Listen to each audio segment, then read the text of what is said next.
Thank you. So our first speaker is cowgill, and Bo is going to talk to us about the impact of algorithms on judicial discretion, evidence from regression as continuities.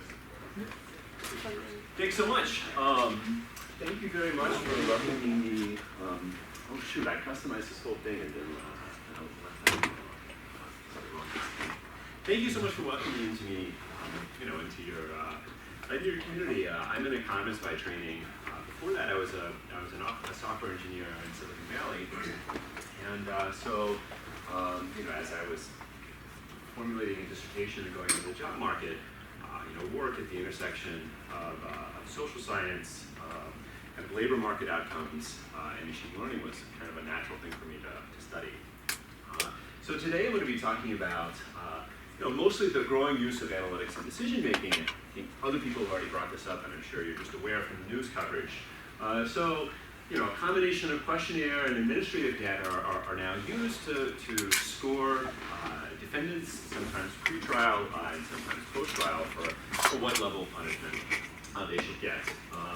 And there have been some pretty high-profile allegations of bias that this, in some cases, motivates an entire growing subfield of computer science. What I'm going to be talking about today is whether or not these use of recidivism algorithms have actually really affected outcomes at all.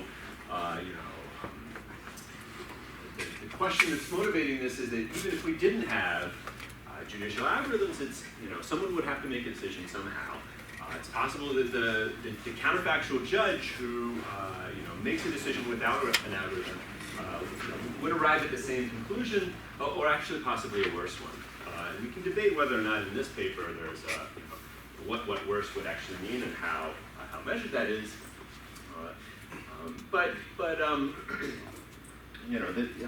We'll definitely be getting to the question of whether they make the same decision or not, and which direction do decisions seem to be pushed as a result of these algorithmic interventions. Okay, so you may have heard of this paper by Kleinberg and Nathan. We see huge positive impacts in this paper. It's an empirical paper that tries to assess the impact of using machine learning. It's incredibly positive what they find. They use something that's like a natural experiment. It's not a kind of broader randomized controlled trial. They get these results in spite of training on biased data sets. But as they say, practice algorithms would be a decision aid and not an actual decision maker. Their empirical setup is based on overriding human judgment and not using it as an aid. And so in this paper, I'm going to be talking more about how judges actually use this. Okay. Now, to start things off, I'm going to go on a hopefully brief theoretical detour about when does better learning technology improve decision making. You may wonder if we have an algorithm that's been trained on biased data sets, how could that possibly lead to a reduction in bias? So I'll be presenting a theory model. It's a formal model, but I'll just cover the intuition about that. Then I'll spend the rest of the time in an empirical setting with these human judges and what happens when they get algorithmic guidance. All right. So let me get into this theory part first. So the motivation for this theory setup is that prior to kind of the interest in fair machine learning, there was this decades old, I think going back to the 60s and 70s, research on algorithmic judgment that in psychology. And this generally found that simple algorithms improve decision making, even when they're being misspecified. Algorithms trained on biased data, trained on biased historical data. And when we say that these algorithms improve decisions, this includes kind of the fairness and bias aspects of those decision making. We're not just talking about reductions in costs or making decisions faster. We're talking about actually making better and more fair decisions, in a number of different ways. These studies, I think, at least compared to today, were not as methodologically rigorous. However, there have been a small number of recent, say, randomized controlled trials, one of which I'll conducted and we'll talk about, that essentially show the same thing. And the question that this model addresses is how and why is this possible? All right, so to introduce the model, this is a theory model of the behavior that essentially everybody in the field, I think, is worried about. We have a model of machine learning engineers that use kind of biased, contaminated data in a completely thoughtless way. They do absolutely nothing to correct for this. You can think of the motivational setting for this as hiring. The bias in the historical data may come from biased recruiters. And the engineers just take this and model it as if there's no data in it at all, because there's no contamination. And to give you a couple of details of the setup, this is supposed to be as generous as possible to the concerns about baking in bias. It's supposed to be a real accurate, but realistic model, of what of the behavior that I think most people in this field are worried about. And this includes some mostly sample selection bias. For now, we basically the model setup doesn't have bias contaminating how outcomes are coded once they're in the sample, although we can kind of play a little bit this and see how robust the findings are to adjusting that function. Okay, so the main research question, like I said, is it theoretically possible to decrease bias from this setup? You can kind of think of this as an existence proof. And then if it is, is this a realistic condition? Is it kind of an exotic thing that's mathematically possible, or is it something that will actually happen in the real world? And the main conclusion of the paper is yes, it is theoretically possible, and the necessary conditions actually appear to be widespread. I'm sure that we can discuss this. And then there's a field experiment that's also a part of the paper that kind of tests some of the intuition behind it. All right. So what is this necessary condition? The necessary condition is that these historical decision makers, the ones whose bias we're worried about being baked in, they can be arbitrarily biased, but also if they're sufficiently noisy, then even very naive approaches without extensive fairness adjustments will essentially de-bias the algorithm. Okay? And lead to the bias in the algorithm being below the level of bias in the counterfactual humans. Okay? Now, so this does not mean that the bias goes all the way down to zero. It just means that if there's sufficient noisiness in the human's decision-making, and the shift from human decision-making to algorithms trained on the human decision-making, will decrease bias from the kind of incumbent levels. So, why would this be the case? So I only have a question. One quick question of clarification. So, like, the human decision here is the decision to hire, or the decision, what is the decision that you're referencing? You can think of it as being the decision to hire, but outcomes are included in the training data set, but only for people who were hired. So that's kind of the intuition. Under some circumstances specified in the paper, I won't get too much into this. If you only have the decision to hire and not what happens next, this could decrease bias as well. But there are conditions around that. Okay, so why would this be the case? What is it that's so useful about noise? I think if you talk with most social scientists or computer scientists, the idea of noisy behavior sounds like a bad thing, and noisy data. So think about the idea that better learning technology and experimentation are complementary.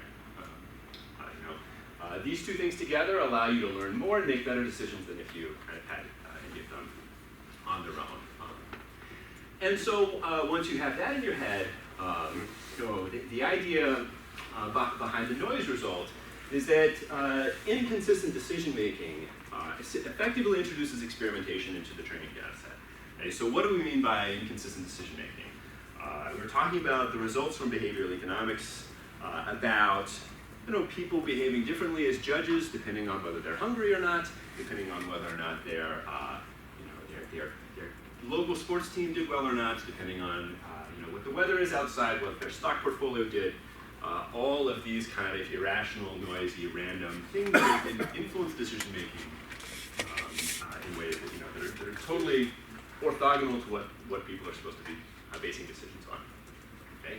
So the intuition is that all of that noisy behavior, which is extensively documented, helps push learning in the right direction by effectively introducing experimentation into training data sets.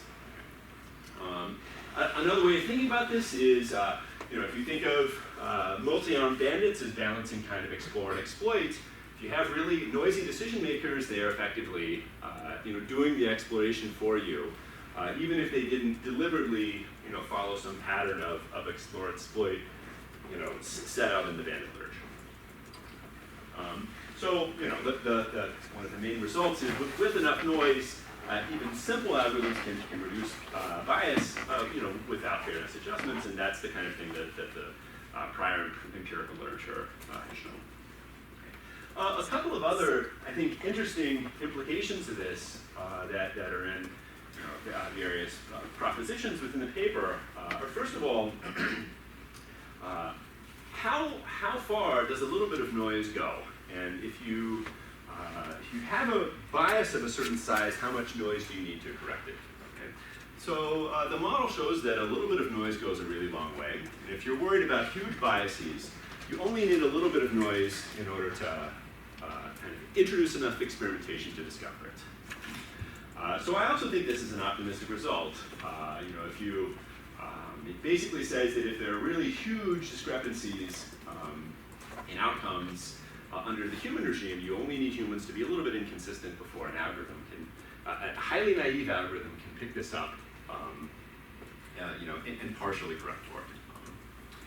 And another interesting implication, I think, is this suggests that maybe we should not be training algorithms with data coming from experts. Because prior social science literature suggests that the main benefit you get from using an expert decision is not that their choices are less biased, they're just less noisy and more consistent.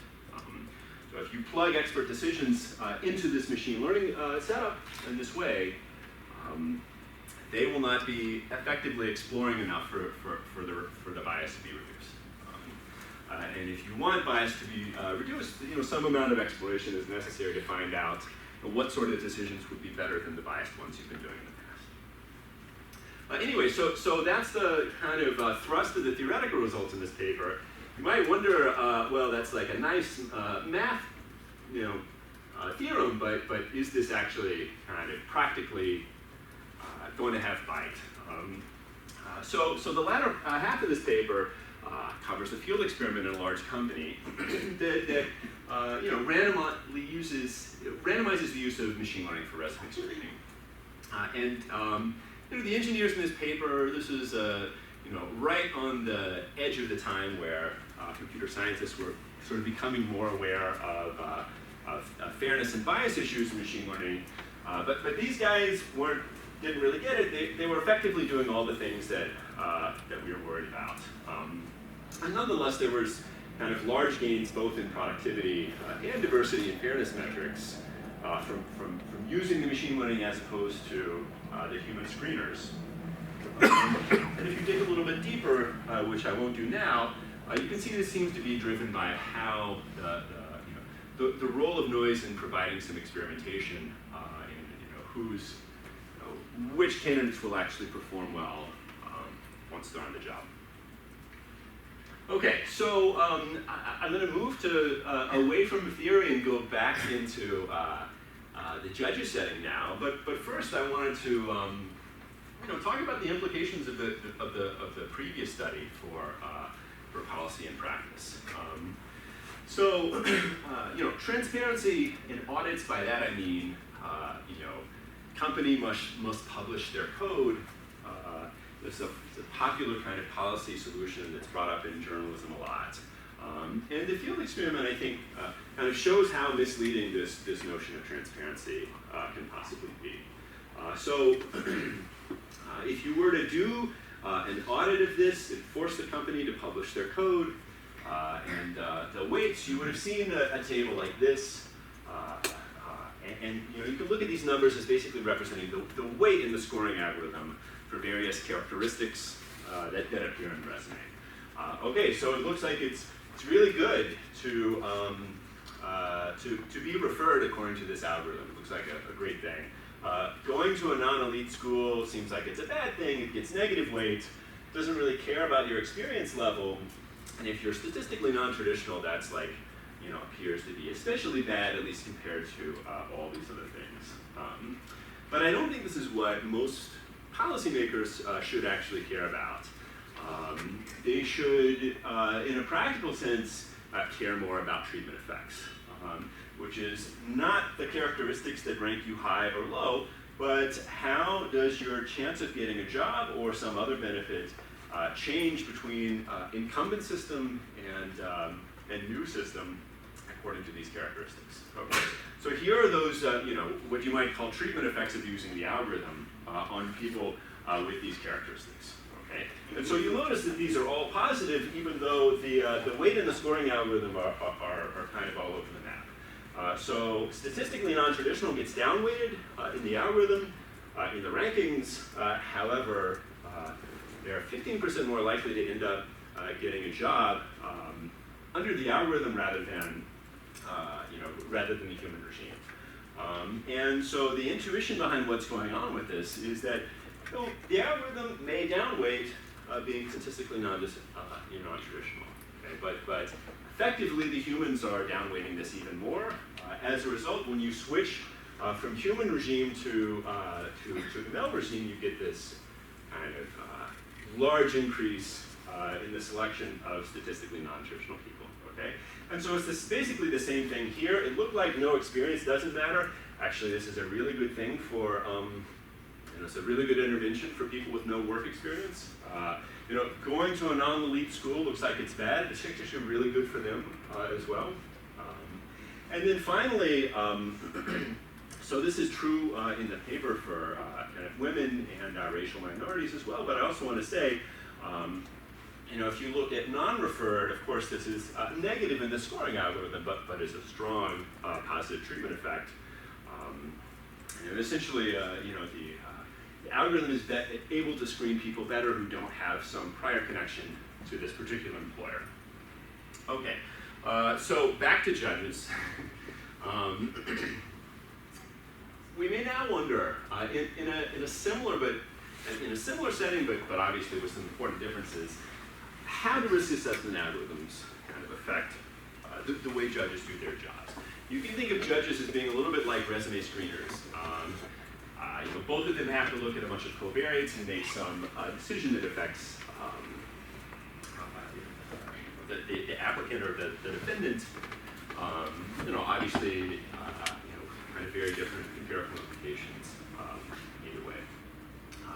Ideally, we would have a randomized controlled trial like you saw a moment ago about the presence or absence of this algorithmic guidance, but that's not really possible. It's also not ethical. I can talk about the ethical angles of the resume experiment next. It's also really hard to keep this experiment blind from the judges themselves, which I think would kind of mess up doing an RCT in this setup.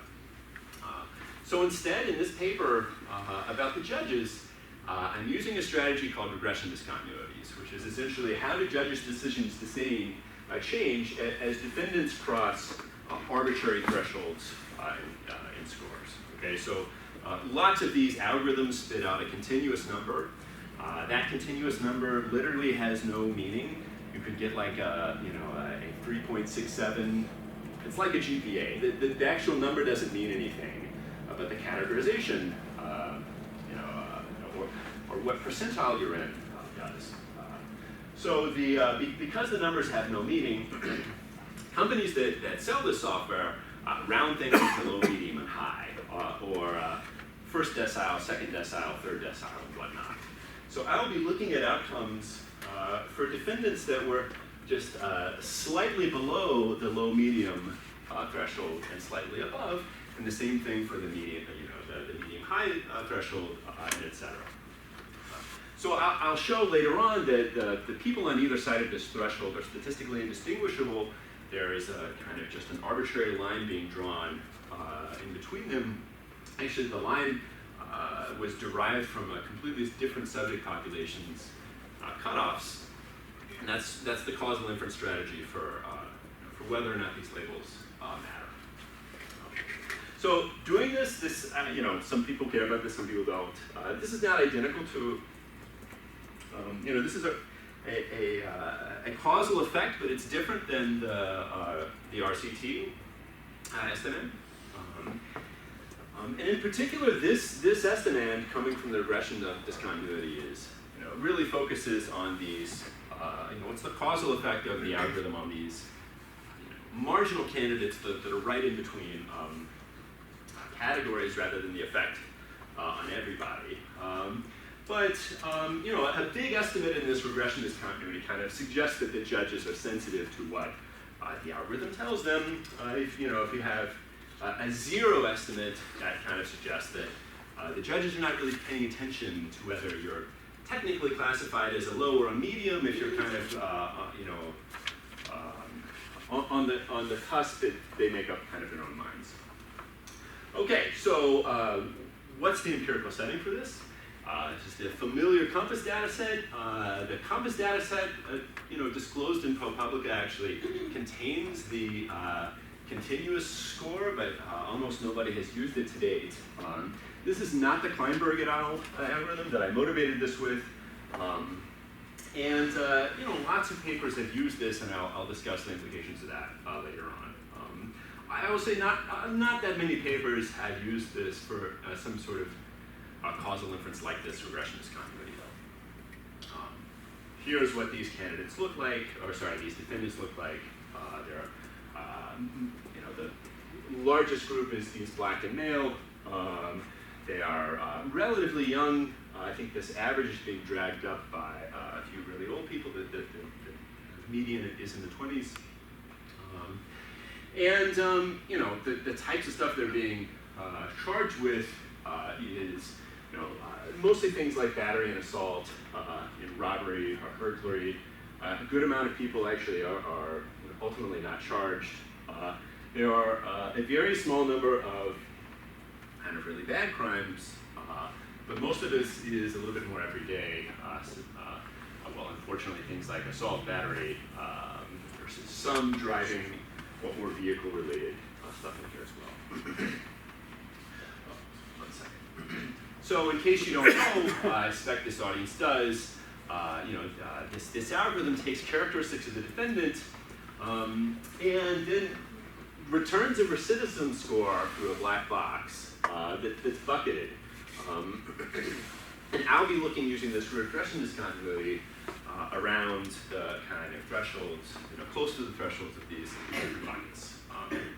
If you're, if you're wondering what does this actually look like, I've drawn here. It doesn't show up too easily with the projector, like exactly what the distribution of the underlying continuous score is and how people's labels changed, and there's a kind of obviously sharp difference here. And what you can also see from this graph is that people are not bunched right below the threshold or dipping right after the threshold. So like you might wonder if everyone sort of knew how to manipulate this in a really sophisticated way, you would see like lots of people kind of bunching up, be it more mass right before the threshold and less mass right afterwards.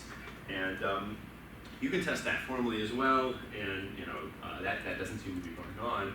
Not only overall, but also you know, if you're worried that at least locally around these thresholds, maybe the left-hand side is more white, or the right-hand side is slightly more black, or you know, one side is richer, one side is poor. That doesn't seem to be the case. That kind of strengthens the argument that these lines in the sand really are kind of arbitrary, and that's important because I mean, most causal inference requires, you know, some claim to randomization. The claim here is that the exact location of this low, medium, high is random, and I can get into more of that if people are interested. Here's what the judges see. Now, importantly, it does not contain what the the underlying score is, just the bucketed ones. You can also see the kind of low, medium, high, as well as the decile. So I'll be looking at the deciles as well, but there's variation in between these buckets that that the judge just doesn't see. So they can't really see who is close to the threshold and who is not. So this is another way this is sometimes presented to judges. Again, there's no continuous score. Okay, so in the paper I look at both deciles, pooled into a single regression discontinuity, and separately in the low, medium, high. To have separate estimates for low, medium, and high. There are various ways to do this econometrically. One important detail is that the thresholds did move around a little bit, so as a result, this uses a so-called fuzzy RD. In other words, for the thresholds I'm using, there were some people above that who, above the threshold that were labeled low. That's just because the threshold was moving around a little bit over time. Okay. So you were saying I have 5 minutes. Yeah. All right. Well, why don't I get to some main results? I do want to mention that there are a couple of reasons to doubt whether this would have any influence at all. In order to have influence, first of all, Compass has to disagree with what judges would think anyway. And they might not. I mean, both Compass and judges are looking at the same kind of underlying data that's their historical experience. And the second thing is, in cases of disagreement, the judges would have to actually abandon their own instincts and defer to scores. If you're familiar with this literature, there's lots of cases where people are unwilling to do this. Maybe judges are especially unwilling to do this. There's this idea of judicial activism, judgeitis, of people wanting to kind of hold on to their own instincts as opposed to even defer to the law, much less some algorithm that hasn't really been explained to them. And there's some kind of narrative sociological discussion of whether or not people use this, some of which suggest that the judges, come up with their own opinion.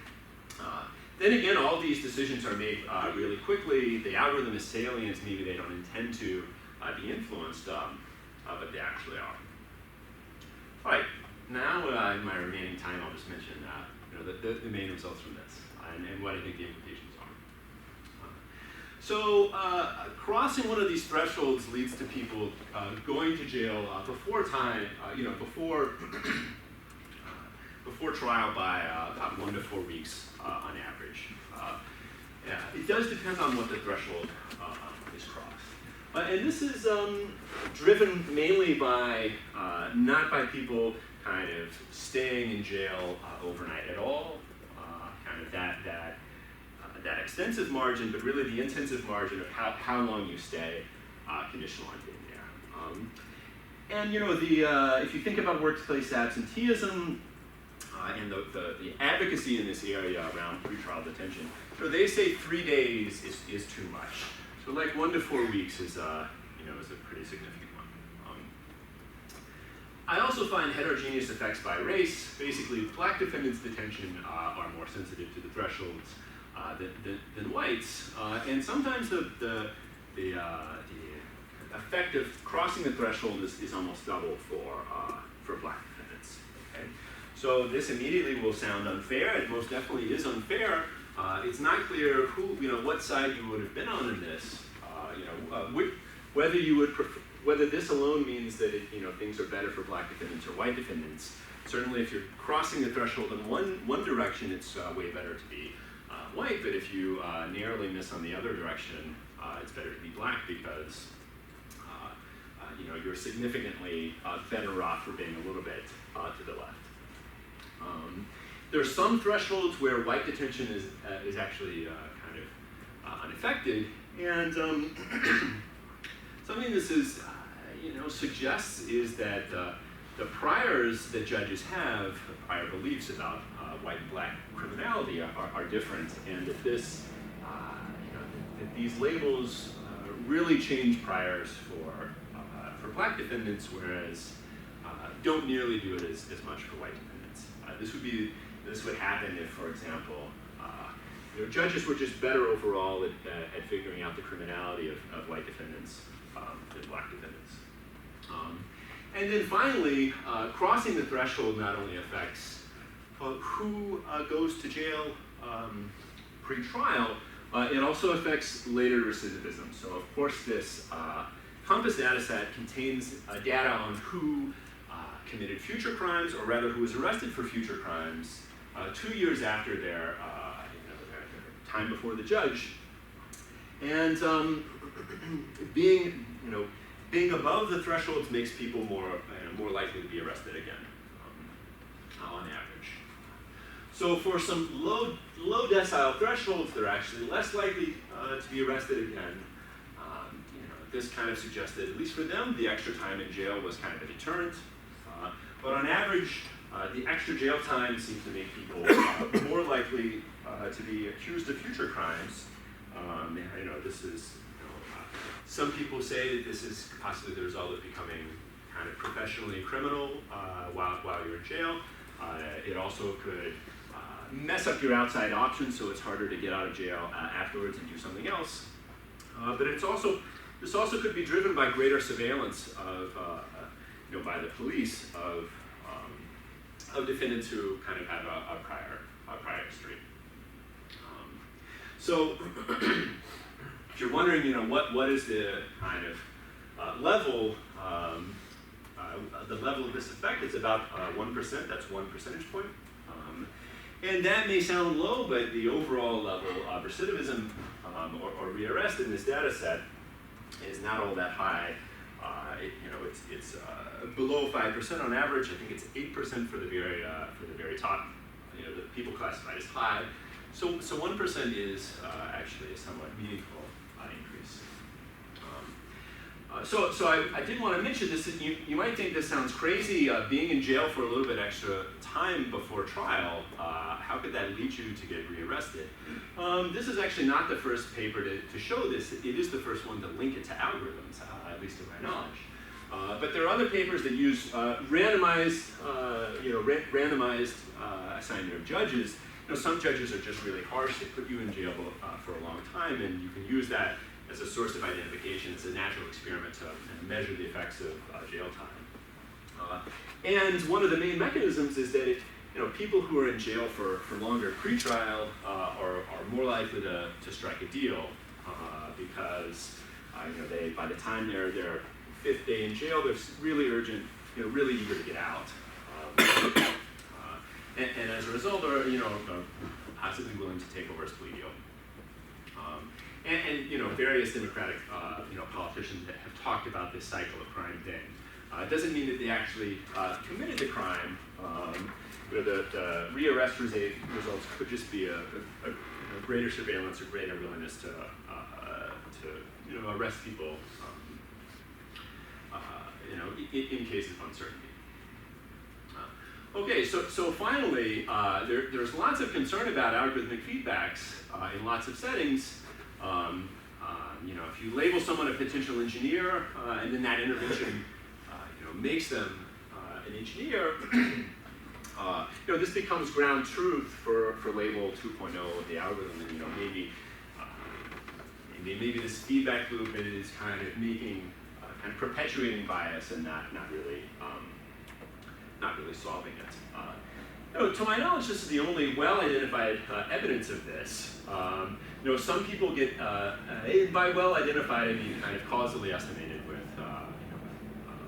with the regression discontinuity or with an experiment. So some people get extra jail time thanks to these arbitrary thresholds. And later on, they get accused of more crime.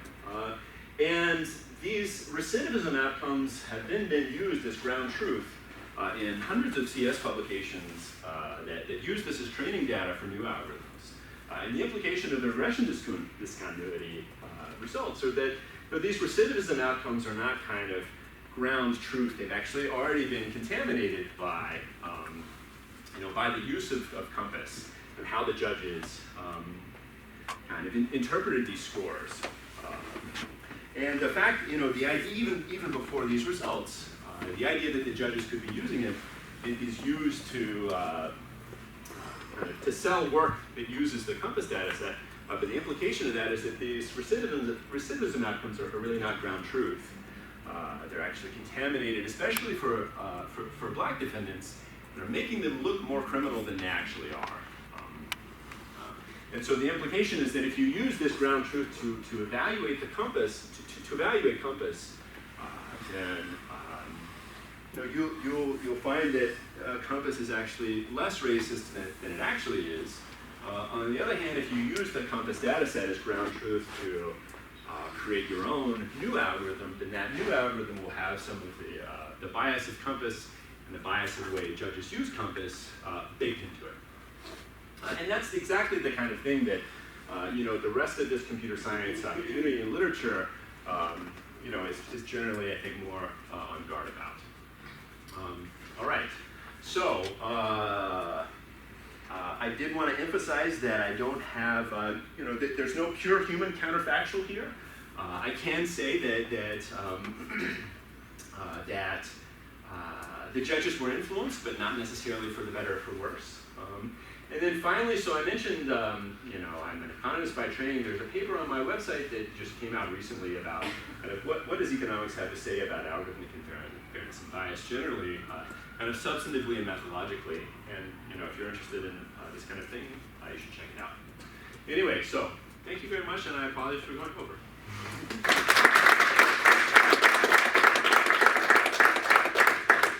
Thank you, and now please welcome Sneha Jha, who will deliver comments on the presentation.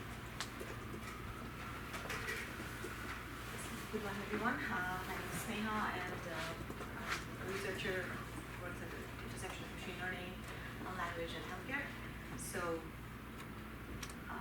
So this will be a completely different perspective on the economic side of things, which is a good thing, which is why we're all here, I believe. So right off the bat, I really think for somebody with my background especially,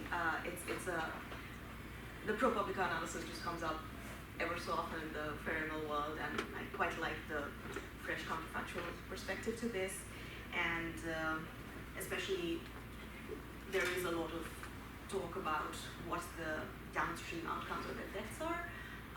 I'm sure you do refer to Megan Stevenson in your paper a lot, which is something that we turn to a lot to talk about what we can say about effects downstream. I did have a couple of questions about what you would like to say about the regression discontinuity design, which unfortunately didn't have time to get into much. So feel free to answer this in more qualitative terms if you'd like, but I was wondering the results that you see, how strong do you think the discontinuity itself is for us to be able to infer causality and the effect you're talking about?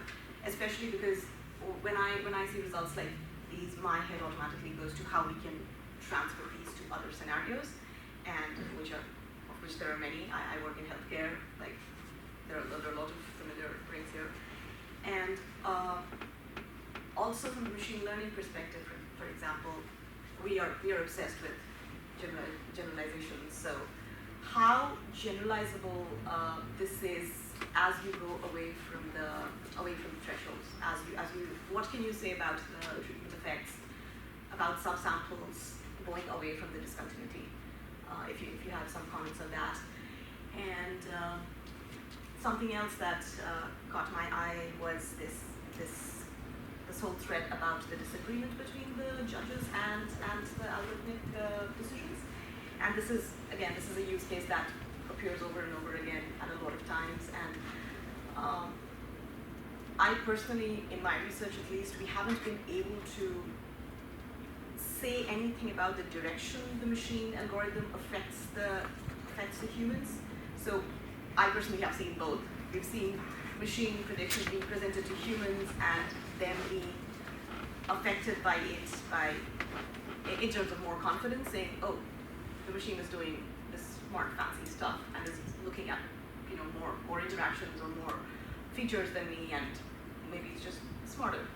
Or in other circumstances, especially when there is evidence being presented, or the algorithm itself is more interpretable, or we are in some way presenting some justification for those predictions, we see some of those effects manifesting differently. So I was wondering if you had any more detailed thoughts on measuring that effect, or what do you think about the direction of that?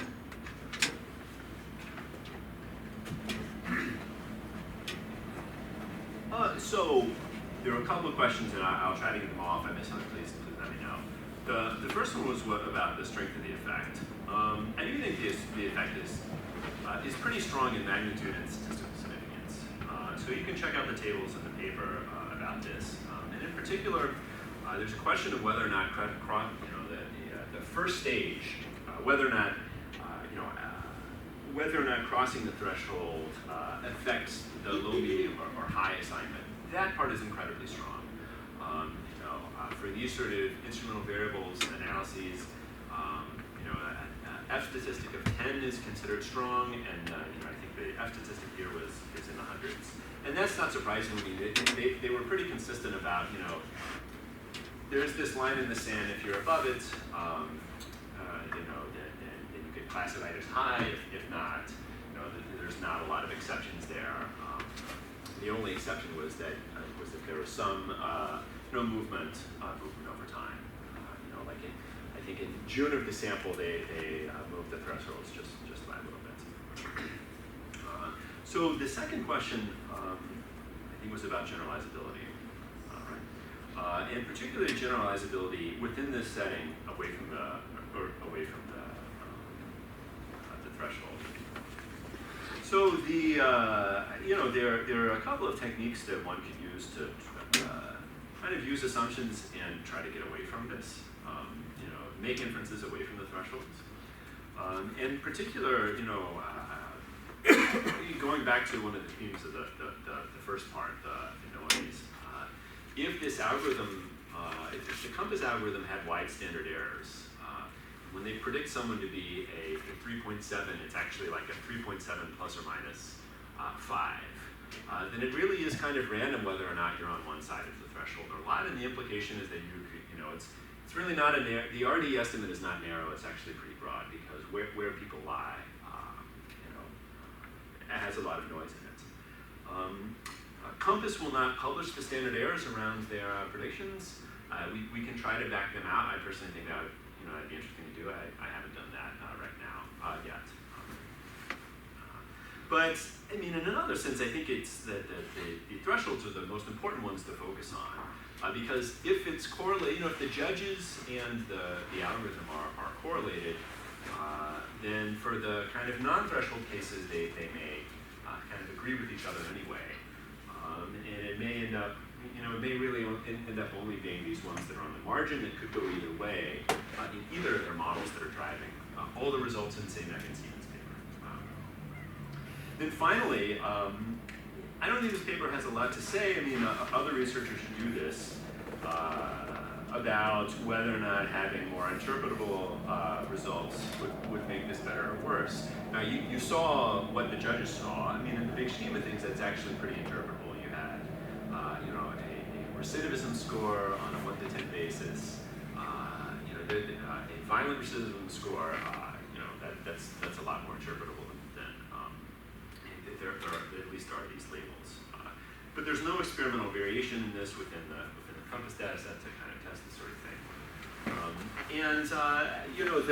The resume screening field experiment actually contains some sub-treatment arms that, rather than just overwriting the humans, they kind of presented this to them and let them make up their own mind. And the humans in that case were super deferential, and more or less chose to do almost completely whatever the algorithm suggested. I think they're more deferential actually than the judges. So I have results on that, but on than that, I think that should be left to other researchers and other papers. We'll have time for questions. Yes. Yeah, thanks. That was very interesting. I wonder if you could help me to connect up the two parts of the talk, because I kind of lost the thread. The first part sounded like good news, and the second part sounded like bad news. Can you maybe use the first part and connect it up with the second part? Is the idea that you were silent about the relevance of the first part and second part because you didn't have enough data to make a statement, or because I kind of lost the thread, right? Maybe you can help me connect the two parts. No problem. So the first part is optimistic, and you know, the second part. So the first part was you know, provide some motivation and background for why you might actually see positive effects in the second part. But it is true that the final slide was saying that we don't see the pure human kind of experimental branch in the judges setting, and I think it's impossible to say, especially without a lot of normative assumptions, whether the compass algorithm made anything better or worse. It does seem like it actually changed them. It does seem like this contaminates the compass data set for use, you know, training future algorithms. But the second part, you know, is silent on the question of whether it actually makes it better than the judge alone counterfactual. Maybe can I just have a quick follow-up? Uh-huh. So you mentioned that in many natural systems, the necessary conditions for debiasing could be expected to be present. Do you Right. think that's true in the compass case? Do you have an opinion about that? I think it probably is true, but you know, somebody. I mean, it should be measured. I mean, hopefully, someone can do an RCT to do this. At FatStar this year, there was a paper trying to answer this question using mechanical Turkers as judges, and they didn't really emphasize this result, but it turns out that you know, their algorithm turned out to decrease bias compared to their mechanical Turker judges. I think people did wonder, like, you know, those aren't real judges, so how much should we, really care about this?